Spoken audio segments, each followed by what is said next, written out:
The cargo ship Wanderer's Dream had seen better decades, but Kira Thorne had never expected it to betray her quite so spectacularly. The hull groaned around her as she fought with the failing Navi. Gatian systems, red warning lights painting her, sweat-dampened face in crimson shadows through the cracked view screen. The planet Nethys rushed toward her with alarming speed, a world of amber skies and crystalline formations that would have been beautiful if she weren't about to crater into it. "Come on, you temperamental piece of..." She yanked hard on the manual controls, feeling the ship shudder as atmospheric friction began to tear at its hull. The emergency beacon was dead, the communication array fried by whatever solar storm had knocked out half her systems 3 hours ago. She was going down, and she was going down alone. The impact came with a bone-jarring crash that threw her against her restraints and filled the cabin with the acrid smell of burning circuits. For several minutes, Kira hung upside down in her pilot's chair, listening to the settling groans of twisted metal and the distant hiss of escaping atmosphere. When she finally managed to extract herself from the wreckage, her legs shook like a newborn colt's. The Wanderer's Dream had carved an impressive furrow through what appeared to be some kind of marketplace. Crystalline structures lay shattered around the crash site, their fragments catching the light of Nethys' twin suns and scattering it in rainbow patterns. Across the amber-colored ground, the air smelled of ozone and something floral that made her nose tingle. "Well," Kira muttered, brushing dust from her leather jacket and checking her sidearm out of habit. "That's one way to make an entrance." The locals who had gathered to gawk at the wreckage were unlike anything in her trader's catalog of known species, tall and willowy, with skin that seemed to shift between silver and blue depending on the angle of the light. They possessed an otherworldly beauty that made her feel suddenly very human and very out of place. Their eyes were large and luminous, colored in shades of violet and gold, and they watched her with a mixture of curiosity and wariness. Kira raised her hands in what she hoped was a universal gesture of peace. "Sorry about the dramatic landing," she called out. "I don't suppose anyone knows a good mechanic." The crowd parted with surprising synchronicity, and Kira felt her breath catch as a figure emerged from their midst. If the other Nethysans were beautiful, this one was magnetic in a way that seemed to bend reality around him. He moved with predatory grace, each step deliberate and measured, and the crowd gave him a respect that bordered on fear. His skin held deeper blue undertones, and silver markings traced intricate patterns along his exposed arms and the side of his neck. When his gaze fixed on her, Kira felt like prey being evaluated by an apex predator. "You have caused considerable damage," he said, his voice carrying an accent that turned the standard trade language into something almost musical. "These merchants will expect compensation." Kira looked around at the scattered crystal fragments and winced. Her cargo hold had been full of basic supplies bound for the Outer Rim colonies, nothing exotic, enough to cover what looked like the destruction of half a marketplace. "I'm sure we can work something out," she said, trying to project more confidence than she felt. "I'm Kira Thorne, independent trader, and you are?" The silver-skinned man studied her for a long moment, as if deciding whether she was worth the effort of a proper introduction. "I am Zephyr Valdris," he said finally. "These trade routes fall under my authority." There was something in the way he said it that made Kira's spine stiffen. She dealt with petty tyrants and self-important officials on a dozen worlds, and she recognized the tone. Authority wasn't granted here, it was taken and held through force. The fearful deference of the crowd suddenly made more sense. "Well, Zephyr Valdris," Kira said, deliberately not using whatever title he clearly expected. "I'm afraid my ship's not exactly spaceworthy at the moment. I'll need some time to assess the damage and arrange repairs." His eyes narrowed slightly at her casual tone, and she saw several of the watching locals exchange nervous glances. Apparently, people didn't usually speak to Zephyr Valdris without a lot more ceremony. "You misunderstand your situation," Zephyr said, stepping closer. He was tall enough that Kira had to tilt her head back to meet his gaze, and she caught a scent like midnight rain and something sharp that might have been danger. "You are not a guest here. You are a problem that requires solving." Kira felt her jaw clench. She'd faced down pirates, corporate enforcers, and more than one alien warlord in her years of independent trading. And she'd learned that showing weakness was the fastest way to end up dead or worse. "Is that supposed to intimidate me?" she asked, her voice steady despite the way her heart hammered against her ribs. The watching crowd seemed to collectively hold its breath. One elderly Nethisan actually took several steps backward, as if expecting violence to erupt at any moment. Zephyr himself went very still, and Kira had the unsettling impression that she'd just walked onto a very dangerous ground. "Intimidation," he repeated slowly, as if tasting the word. An interesting choice of words. He moved in a slow circle around her, and Kira forced herself not to turn and track his movement. "Tell me, Kira Thorne, what gives you the impression that I would need to intimidate you?" "Experience," Kira replied. "I've met your type before. Big fish in a small pond, used to having everyone jump when you speak. The problem is, I'm not from your pond."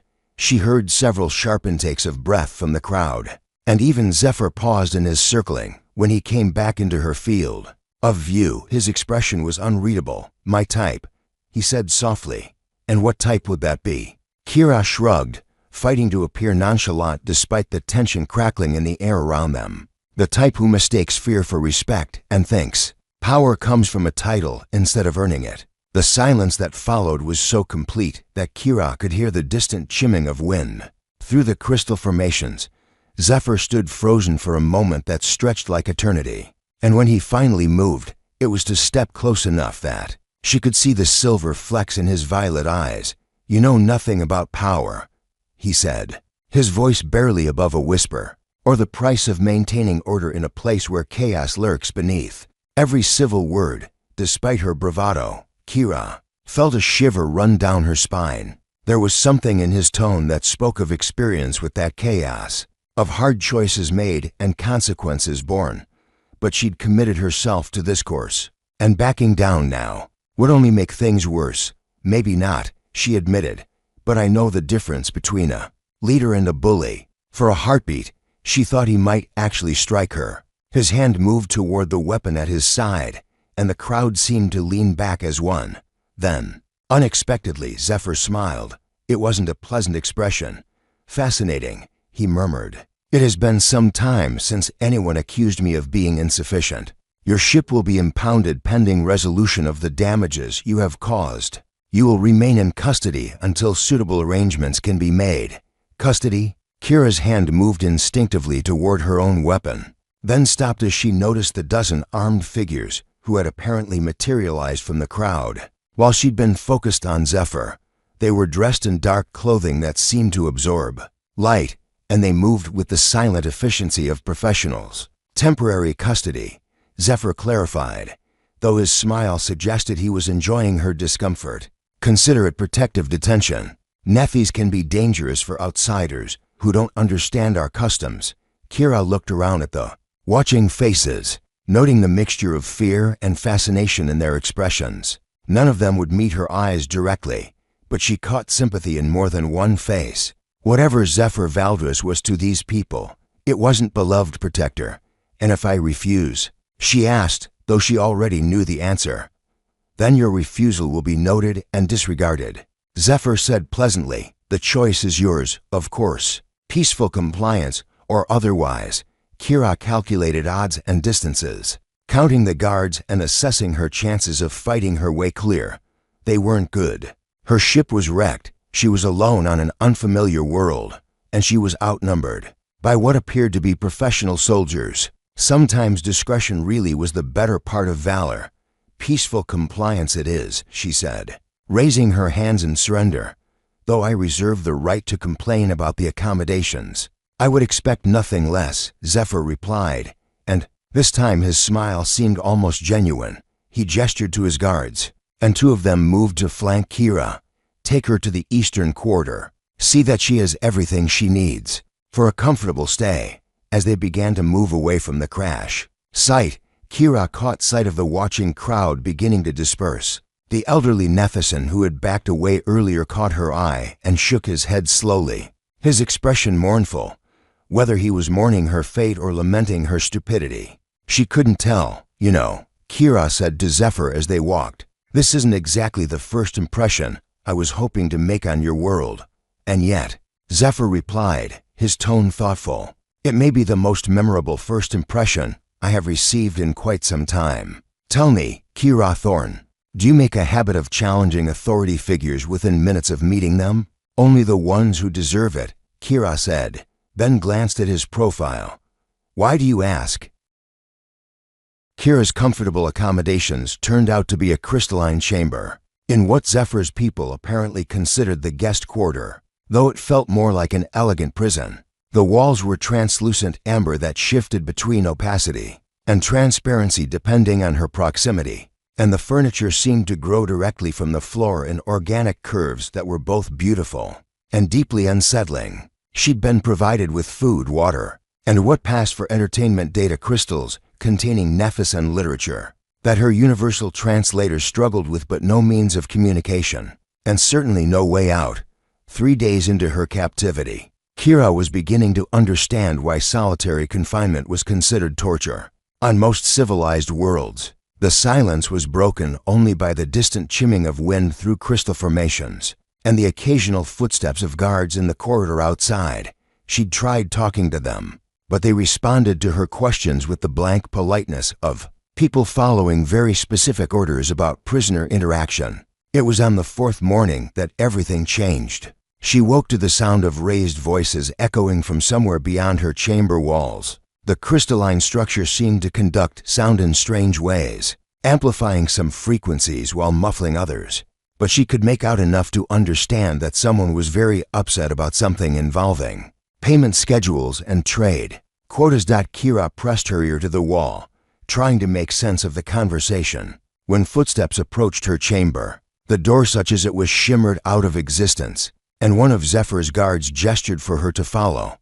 "Where are we going?" she asked, but received only the now familiar polite silence. In response, the guard led her through corridors she hadn't seen before, past chambers filled with what looked like administrative equipment and data storage crystals. The voices grew louder as they approached what appeared to be some kind of council chamber, and Kira realized she was being brought to witness whatever was happening inside. The chamber itself was an amphitheater of sorts, with tiered crystal formations serving as seats ranged around a central space. Where Zephyr stood with his back to the entrance, facing him were a dozen Nephisons in the simple robes of merchants and traders, their postures radiating a mixture of fear and desperate determination.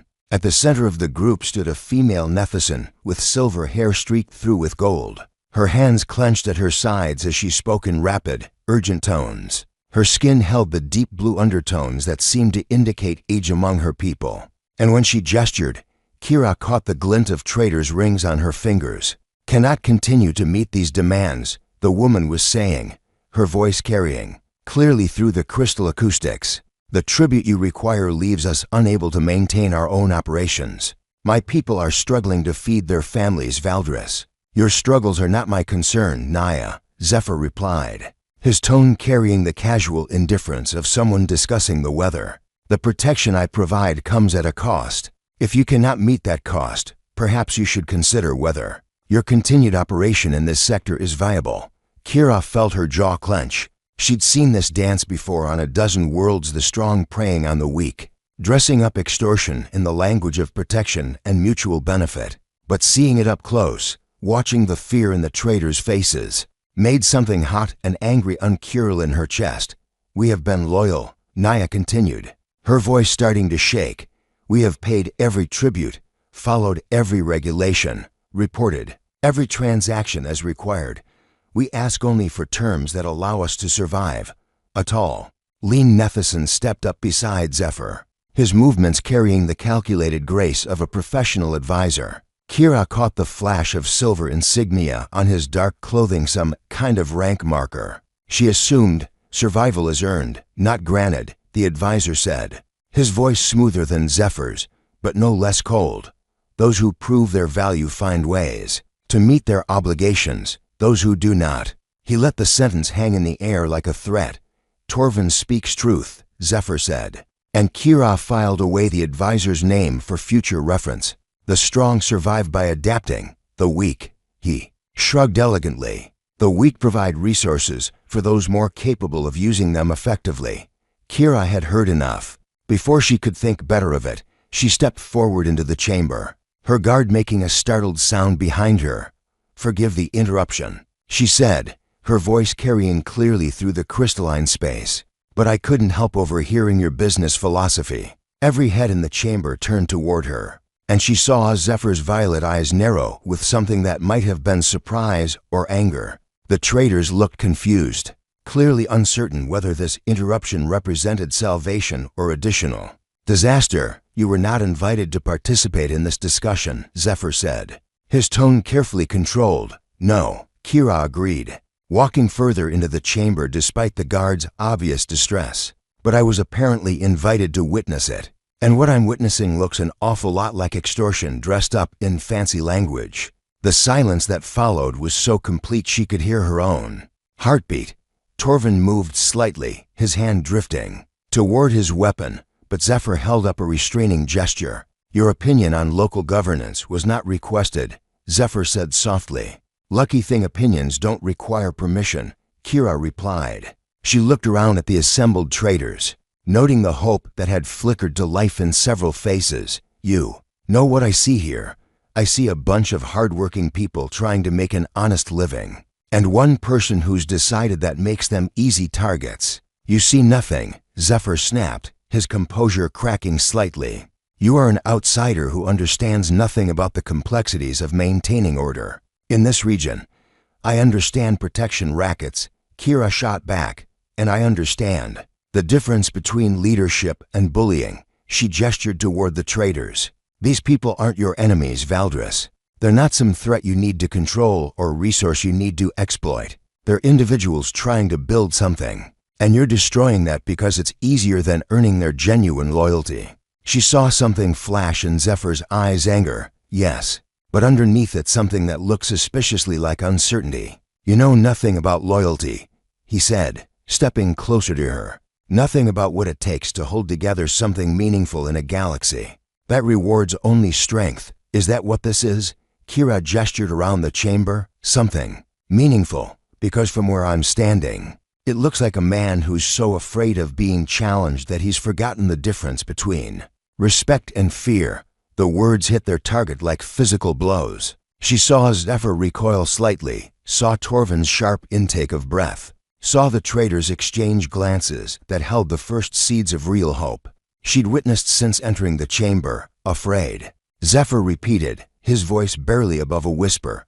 "Terrified," Kira confirmed, pressing her advantage despite the dangerous glitter in his violet eyes. "So scared of appearing weak that you've convinced yourself that being cruel makes you strong.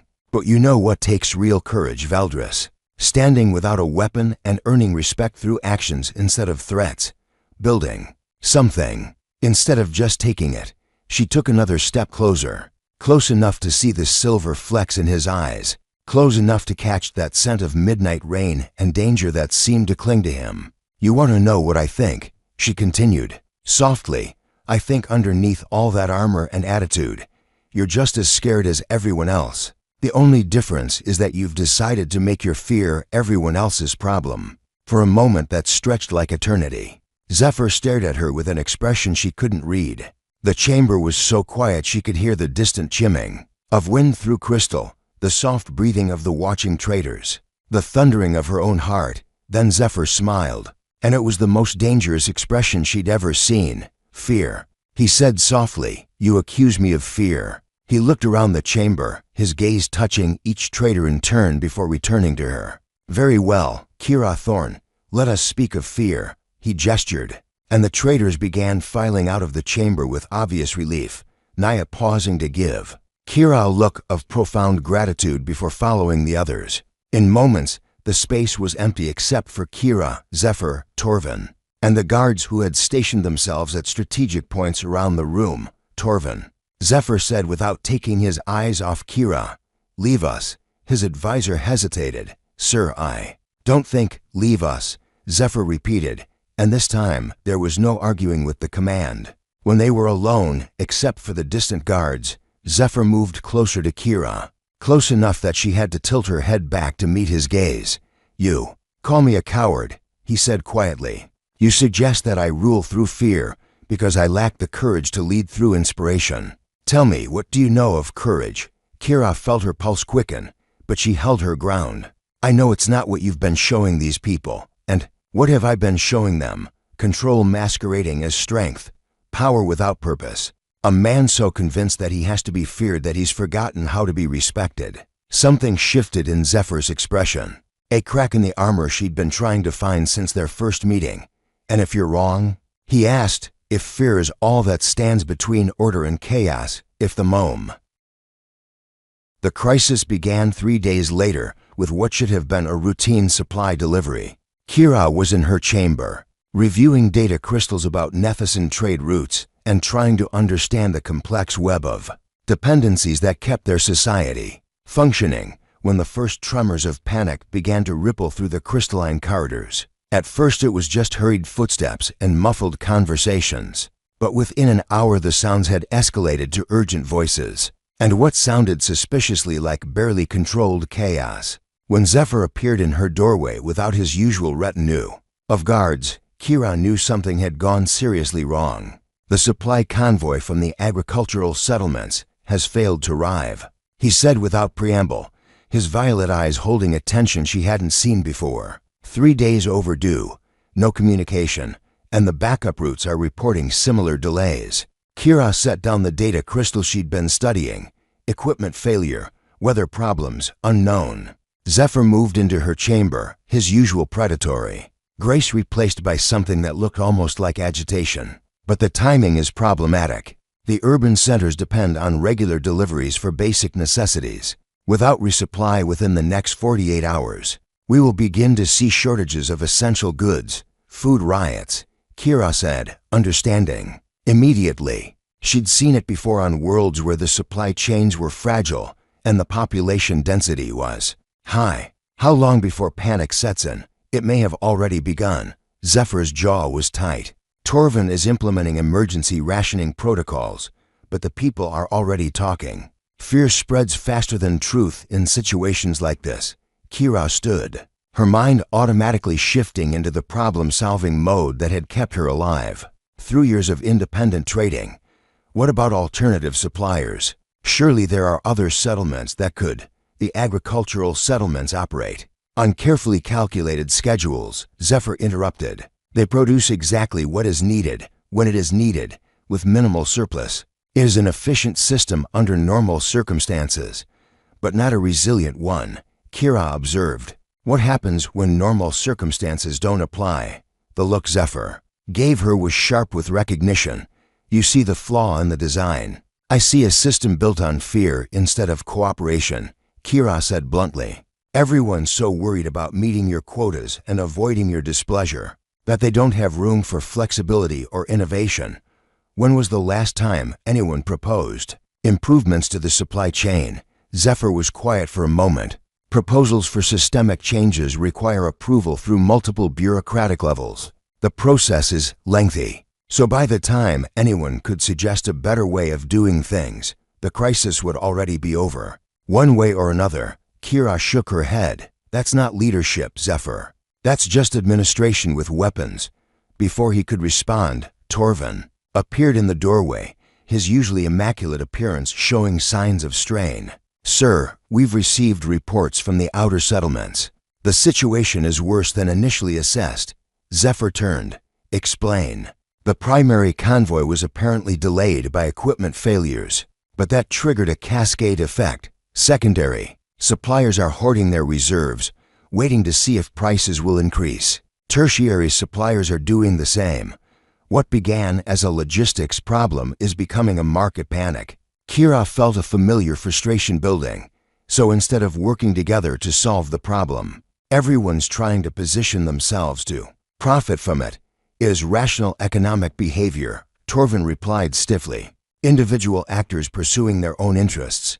It's rational behavior in a system built on mistrust and competition," Kira shot back. "But there are other ways to organize things." Zephyr studied her with those unsettling violet eyes. "What do you propose?" The question caught Kira off guard. She'd expected argument, dismissal, perhaps even anger. She hadn't expected him to actually ask for her opinion. Direct communication, she said after a moment. Skip the bureaucracy and go straight to the source, not as the person demanding compliance, but as someone asking for help solving a shared problem. The agricultural settlements respond to authority, Torvin interjected. They require clear directives and consequences for failure, do they? Kira looked between the two Nethicans. When was the last time either of you actually talked to them? Not issued orders or received reports, but had a conversation about what they need and what they can provide. The silence that followed was telling. I thought so. Kira continued. You've built a system where everyone's so busy following rules and avoiding punishment that no one's actually communicating. No wonder it breaks down the moment something unexpected happens. Zephyr moved to the window, his hands clasped behind his back as he stared out at the crystalline cityscape. And your alternative would be, go to them, Kira said simply. Not with guards and formal proclamations, but as someone who needs their help and respects their expertise. Find out what's really happening, what they need to solve the problem, and what resources you can provide to make it happen. That would show weakness. Torvin said immediately, leaders do not ask for help. Strong leaders ask for help all the time, Kira replied. They just call it consultation, collaboration, building partnerships. Weak leaders are the ones who think asking questions makes them look stupid. She saw Zephyr's shoulders tense at the implied criticism, but when he turned back to them, his expression was thoughtful rather than angry. You would have me abandon established protocols in favor of improvisation, he said slowly. I'd have you try treating your people like partners instead of resources, Kira said. But it's your choice. You can keep doing things the way you always have and hope the crisis resolves itself. Or you can try something different and see what happens. For a long moment, Zephyr stared at her, and Kira could practically see the internal debate playing out behind his violet eyes. Finally, he nodded. Double quotes very well, he said. But you will accompany me. What? Kira blinked in surprise. If I am to experiment with your approach to leadership, I want the architect of the experiment present to observe the results. Zephyr's smile was sharp with challenge. Unless you lack confidence in your own proposals? I have complete confidence in my proposals, Kira replied, matching his tone. I'm just surprised you're willing to let me tag along while you try them. Consider it a learning experience for both of us, Zephyr said. Torvin, prepare a transport. Small crew, minimal escort. We leave within the hour. His advisor looked alarmed. Sir, traveling to the outer settlements without proper security protocols is exactly the sort of risk-taking that separates leaders from administrators, Zephyr finished. Make the arrangements. After Torvin left, muttering about proper procedures and security assessments, Zephyr turned back to Kira with an expression she couldn't quite read. You realize, he said quietly, that if this fails, it will not only worsen the current crisis, but potentially undermine what stability I have managed to build here. I realize that, Kira replied. I also realize that if it succeeds, you might discover that you're capable of more than you thought. Something shifted in his expression at that, a softening that made him look younger and more vulnerable than she'd yet seen him. Why? He asked. Why risk your safety and comfort to help people you barely know solve problems that aren't your responsibility? Kira considered the question, surprised to find that she didn't have a ready answer. Maybe because I've seen what happens when good people do nothing, she said finally. Maybe because I think you're better than you believe you are. Or maybe because I'm tired of watching you waste your potential on being something you're not. And what am I not? A monster, Kira said simply. Despite your best efforts to convince everyone otherwise, the transport Torvin had arranged was sleek and efficient, built for speed rather than comfort or intimidation. As they lifted off from the crystalline city and headed toward the agricultural settlements, Kira found herself sitting across from Zephyr in a space barely large enough for two people. Nervous? She asked, noting the tension in his posture. Cautious, Zephyr replied. I have spent years building a reputation for strength and decisiveness. What we are attempting today could undo much of that work, or it could build something better, Kira suggested, something based on respect instead of fear. Zephyr studied her for a moment. You have remarkable faith in people's capacity for positive response to changed circumstances. I have remarkable faith in your capacity to be more than you've allowed yourself to be. Kira replied, then felt heat rise in her cheeks as she realized how that sounded. But instead of mocking her sentiment, Zephyr smiled a real smile this time, warm and genuine and completely unlike the predatory expressions she'd seen from him before. That, he said softly, may be the most dangerous thing anyone has ever said to me. As the transport carried them toward an uncertain confrontation with farmers and the limits of traditional authority, Kira found herself wondering if she'd just committed them both to something that would change everything, or if she'd simply given him the excuse he'd been looking for to become the person he'd always wanted to be. The agricultural settlement of Viridian Fields sprawled across a series of terraced hillsides, its crystalline growing structures catching the light of the twin suns and scattering it in patterns that made the landscape look like something. The moment they stepped from the transport, Kira knew something was wrong. The Nethicans who had gathered in the plaza weren't showing the fearful deference she'd come to expect when Zephyr appeared. Instead, they watched him with a mixture of uncertainty and something that looked suspiciously like defiance. At the center of the group stood a figure that made Kira's instincts scream danger. Tall even by Nethican standards, with skin so deep blue it was almost black and silver markings that seemed to writhe across his exposed arms like living things. He carried himself with the confident posture of someone accustomed to being obeyed. When his golden eyes fixed on Zephyr, Kira saw recognition flash between them, and not the pleasant kind. Rax, Zephyr said, his voice carefully neutral despite the tension that had suddenly filled his frame.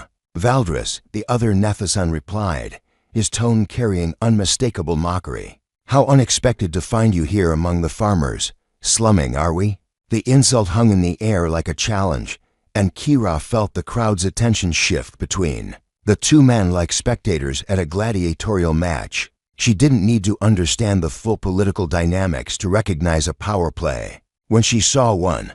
I came to address the supply crisis, Zephyr said, his diplomatic mask firmly in place. These people deserve answers and assistance. Rax laughed, a sound like breaking crystal. How noble. And tell me, what answers do you plan to give them when they ask why their careful schedules and loyal compliance have left them vulnerable to precisely this kind of disaster? Kira saw Zephyr's jaw tighten, but before he could respond, she stepped forward.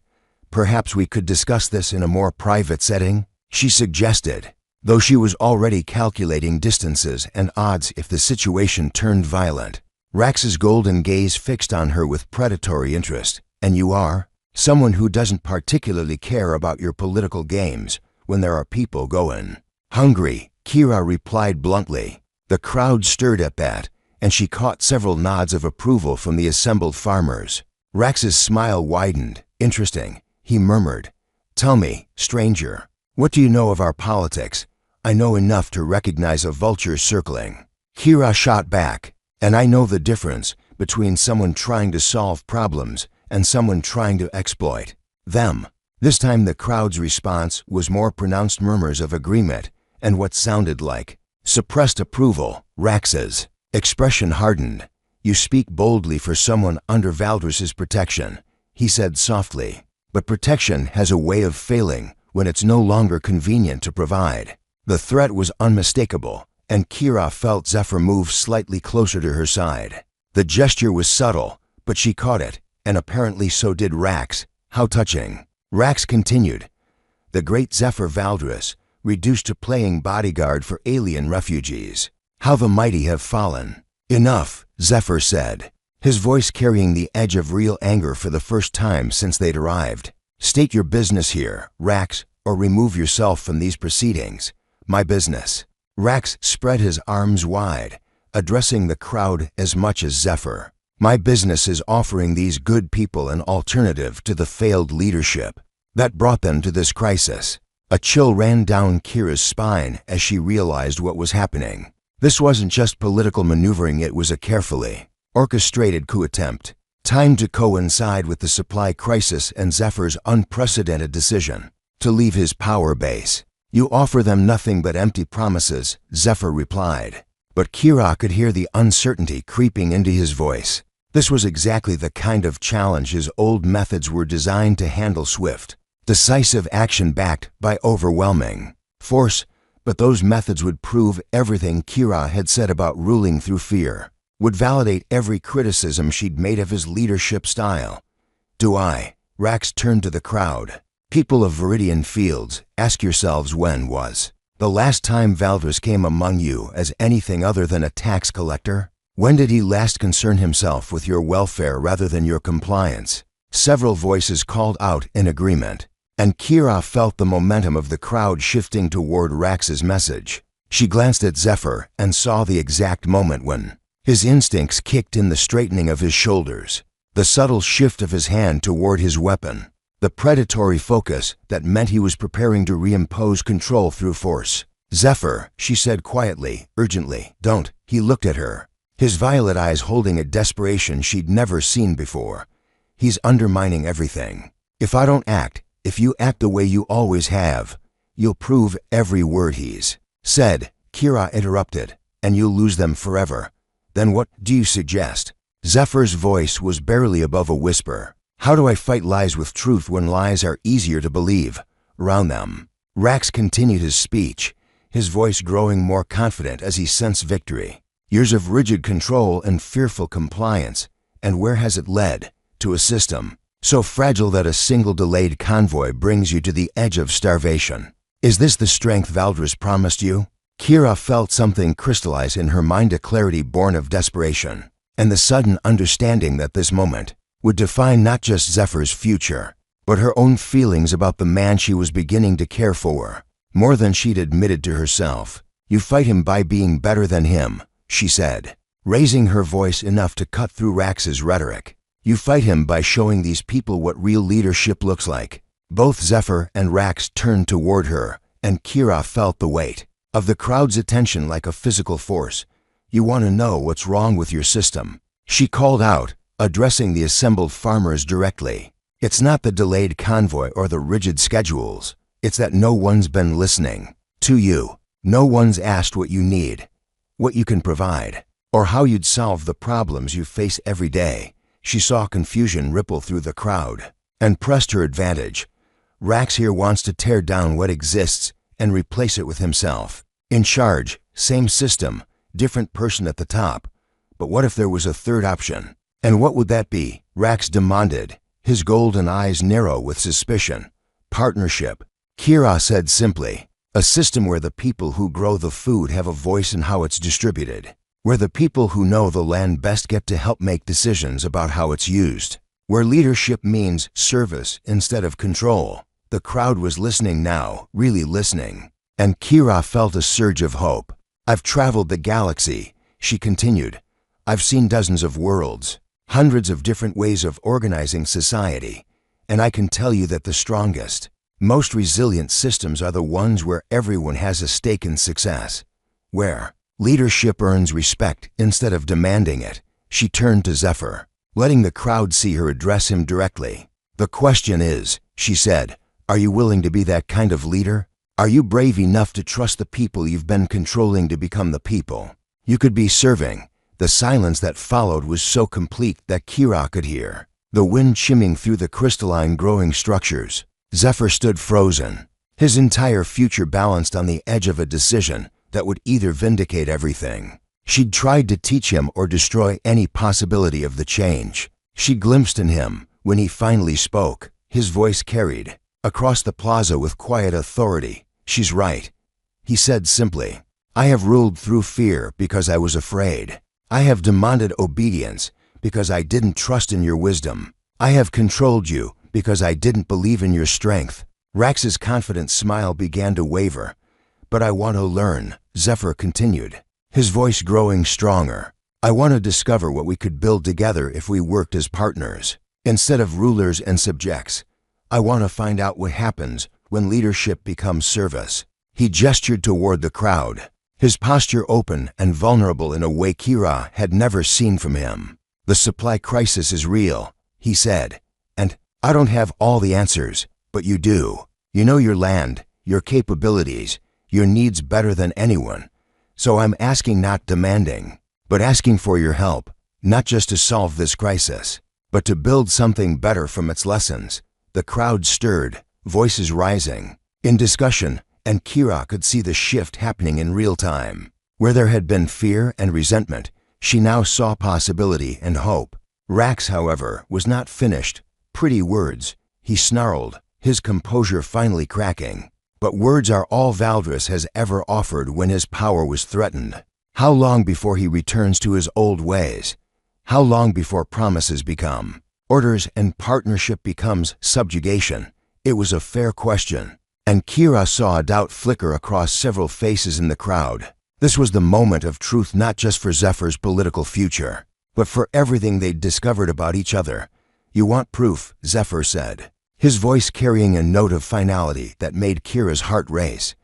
"Then let me offer it." He reached for his weapon, and Kira's blood turned to ice, thinking he was reverting to type after all. Instead, he drew the sidearm from its holster and held it out to her. "I place myself under your protection," he said, loud enough for everyone to hear, "not as my prisoner, but as my judge. If I prove false to the promises I make here today, you have my permission to stop me by whatever means necessary." The gesture sent shockwaves through the crowd. A Nephisan leader, Volan,